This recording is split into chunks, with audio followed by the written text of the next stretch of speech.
Nak, ako naman, says the Lord. When things aren't happening according to your plans, good thing. God can now work His way through you. Madali para sa atin na magtampo sa Diyos kapag pakiramdam natin yung plano natin ay walang halaga sa Kanya. Pero naisip mo rin ba na baka kaya hindi natutuloy yung mga plano mo para si Lord naman yung mag-overtake? Baka kahit anong pilit natin hindi mangyari kasi mas maganda yung hinanda niya para sa'yo. Baka kaya kahit anong luhod natin sa Kanya hindi pa rin nabibigay kasi hindi pa talaga panahon. Dear, si Lord naman, you did what you can. Now it's His turn.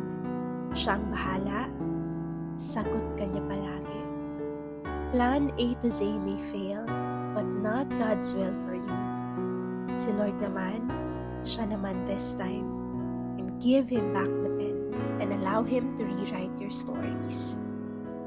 With loving prayers, Noel.